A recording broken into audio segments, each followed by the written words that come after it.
on It's Supernatural. Aliens, UFOs, are they real? A former branch chief of the Department of Guided Missiles says yes. Discover the shocking truth behind UFOs, where they come from, and what their end-time plan is. Can ancient secrets of the supernatural be rediscovered? Do angels exist? Is there life after death? Are healing miracles real? Can you get supernatural help from another dimension? Has the future been written in advance? Sid Roth has spent 30 years researching the strange world of the supernatural. Join Sid on this edition of It's Supernatural. Hello, Sid Roth here. Welcome to my world where it's naturally supernatural. Are UFOs real? I mean, for sure. Does the Bible talk about them?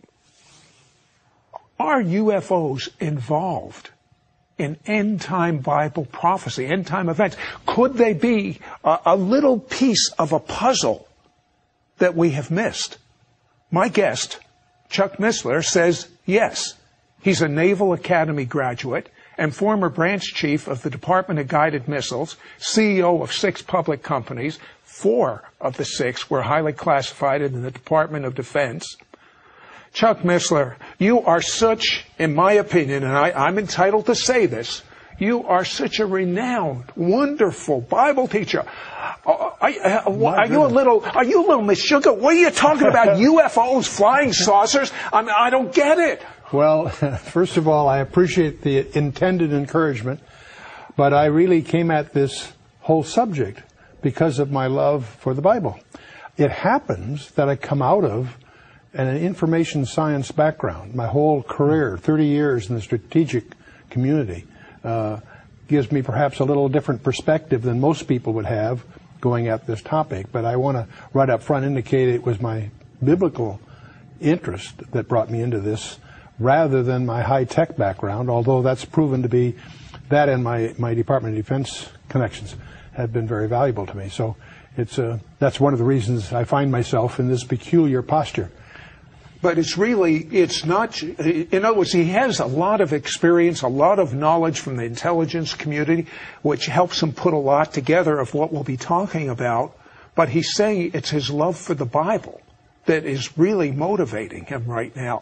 So you found a controversial verse in Genesis 6, which has to do with a prophecy that Jesus said. I start with Jesus, and in Matthew 24, he gives 4 disciples an inside briefing on a second coming.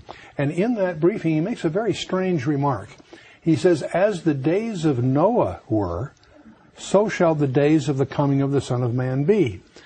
Now, many people presume he just meant that it was because of the business of usual. So anyway, the point is, right, we need to understand what the days of Noah were like in order to understand what he was saying.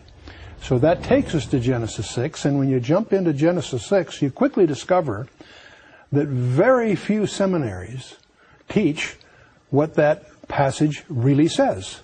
And so as you get into that Genesis 6, you have to understand the first 2 verses are one sentence, and it deals with this strange goings-on between the fallen angels producing hybrids with humans. And that was so uncomfortable in the early years of the church that it was the understanding of the early rabbis. It was also the understanding of the early church that what it was dealing with was fallen angels cohabiting with human women, producing a strange hybrid offspring. But when you get to about the 5th century, that was a very uncomfortable posture. So they cooked up this, what they call the lines of Seth argument, and that's what's taught in most seminaries. One of the things I discover is that many people who are seminary products of most seminaries haven't been taught that there are different perspectives of Genesis 6, and it's the literal, careful study version of Genesis 6 that starts to raise the fog on this whole issue. Now tell me about the word Nephilim. What does that mean? In the Hebrew, it comes from the verb nephal. It means the fallen ones. And that's the term used. Don't confuse that with the fallen angels. The fallen angels, according to Genesis 6, cohabited with human women to produce a hybrid offspring that are called in the Hebrew the Nephilim. In the Septuagint version of the Old Testament, the translation of the Old Testament into Greek, they use the word gigantes, which is transliterated giants, right. And they did happen to be giants, but that's not what the word means. The word actually means, in the Greek, the earthborn. And so, from the Greek point of view, they're earthborn. From the Hebrew point of view, they're the fallen ones. But either way, they're pointing to a hybrid, and it apparently was part of Satan's plan to contaminate the Messianic line. But so the purpose of the flood was to get rid of these. Exactly. That's that's exactly the point. You study verse 9 of Genesis 6. It speaks of Noah, that his genealogy was untainted, unblemished. And apparently it was a distinctive in that sense. He may not have been the only one unblemished, but the fact that he was unblemished qualified him for what God was going to do, among other things. But the point is, the whole issue that God chose to do was to save 8 people in the ark and erase the blackboard, so to speak. Okay, but if the blackboard was erased, then we don't have to fool with them today, if they were all destroyed. Except Genesis 6 verse 4 says there were Nephilim in the land in those days, comma, and also after that. And we discover, many good Bible scholars miss this, that you really won't understand subsequent events in the Old Testament by not realizing it happened again. When God in Genesis 15 and Genesis 17 confirms the land covenant to Abraham, he tells Abraham that he and his descendants are going to be away for 400 years, but after 400 years, they're going to return. That gave Satan, who's obviously listening, the realization that he had 4 centuries to lay down a minefield. And that's why when Moses enters the land and he sends his at Kadesh Barnea, he sends in the 12 reconnoiters, if I can call them that.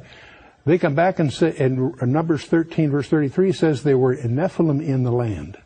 So it happened again. I'll tell you what, hold that thought. Did you know that 12 astronauts have reported UFOs? Don't go away, we'll be right back. We'll be right back to It's Supernatural. When Jesus prayed that they all may be one, there were only 2 people groups, Jews and Gentiles. Denominations did not exist. 2,000 years later, his prayer is still yet to be fulfilled. God's purpose from the beginning was for all nations to become one in Yeshua, Messiah Jesus. To break down the middle wall of separation dividing Jew and Gentile, so that the world may believe that Yeshua is the Messiah and Lord over all. When Jewish spiritual DNA merges with the New Covenant Christian DNA, there will be what Paul called life from the dead. That's why Sid Roth's website is loaded with cutting-edge articles and teaching about the one new man. Log on to sidroth.org today. We now return to It's Supernatural. Hello, Sid Roth here with Chuck Missler. And Chuck, so many astronauts are reporting UFOs, but one was amazing. This one astronaut, John Blaha, a ham radio operator, actually picked up what he was saying. As a matter of fact, a picture's worth 1,000 words. Let's take a look at that now. The wording is as follows. Houston, this is Discovery. We still have the alien spacecraft under observance.